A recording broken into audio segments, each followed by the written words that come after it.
लालबागच्या राजाची विसर्जन मिरवणूक तब्बल 22 ते 24 तास चालली।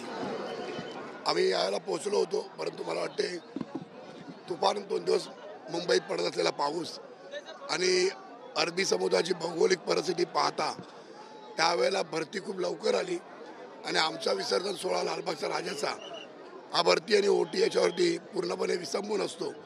त्यामुळे आम्ही इथे पोचायच्या अगोदरच भरती आली होती।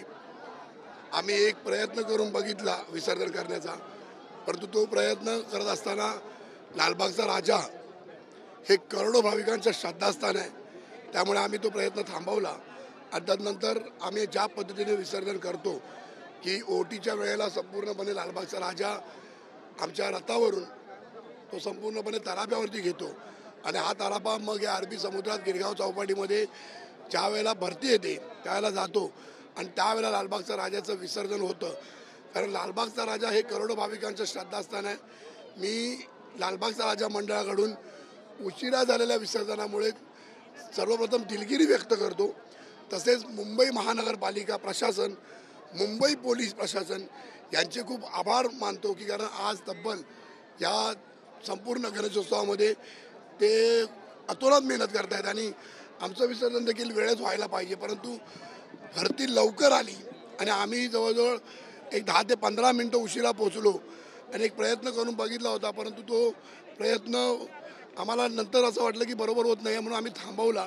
आता तुम्हा सर्व माध्यमांचे देखील आभार मानावे तेवढे कमी आहेत, कारण आपण सर्व माध्यमांनी या सर्व भावनेच्या क्षणामध्ये, या श्रद्धेच्या क्षणामध्ये आमच्या पाठीशी मंडळाचे उभे राहिलेले आहात। त्यामुळे आम्ही सर्व माध्यमांचे देखील लालबागचा राजा सार्वजनिक गणेशोत्सव मंडळातर्फे मी आभार व्यक्त करतो।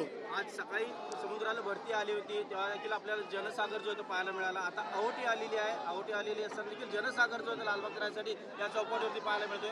लालबाग राजाचे कार्यकर्ते असतील, पदाधिकारी असतील, सर्व भावनिक झाले, अनेकांच्या डोळ्यामध्ये अश्रू देखील पाहायला मिळाले।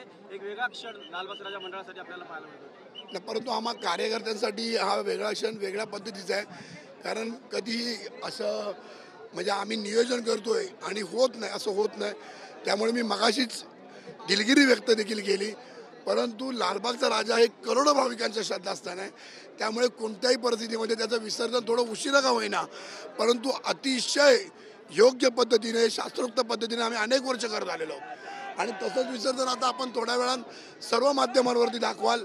अतिशय चांगल्या नवीन पद्धतीचा तराफा बनवलेला आहे, नवीन पद्धतीची गाडी बनवलेली आहे, त्यामुळे हे शास्त्रोक्त पद्धतीने अतिशय चांगल्या पद्धतीने हे विसर्जन सोहळा आता थोड्या वेळात पार पडेल। तराफ्यावरती लालबागचा राजा विराजमान झालाय, आता विसर्जन कधी होणार आहे, किती वेळ लागेल?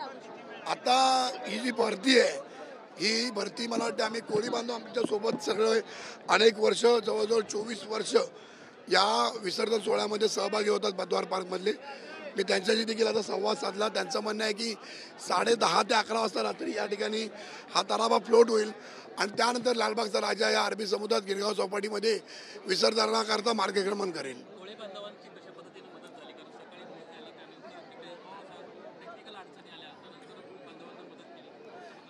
टेक्निकल अडचण अशी कोणतीच नव्हती, भरती झाली कारण तुफान 2 दिवस मुंबईमध्ये पाऊस पडतोय आणि त्याच्यामुळे भरती लवकर आली आणि आम्हाला आमची विसर्जन मिरवणूक इथे पोहोचेस तोपर्यंत आणि भरतीची वेळ जुळली नाही, त्याच्यामुळे मग त्याच्यानंतर मंडळानेच आम्ही निर्णय घेतला की विसर्जन थांबवायला पाहिजे, कारण त्यावेळेला ते चॅलेंजिंग होतं आणि भौगोलिक परिस्थिती आपण या समुद्रातली बघताय, त्यामुळे आम्ही ते थांबवण्याचा निर्णय घेतला आणि आज तब्बल म्हणून मी मगाशी सांगितलं की माध्यमांचे देखील मी आभार व्यक्त करतोय, कारण तुम्ही देखील याच्यात साथ दिली। हा करोडो भाविकांचं श्रद्धास्थान असलेला लालबागचा राजा आहे। अयोग्य होण्यापेक्षा थोडं उशिरा का होईना आम्ही आलेलो आहोत विसर्जनाकरता आणि आज रात्रीपर्यंत हे विसर्जन पार पाडू।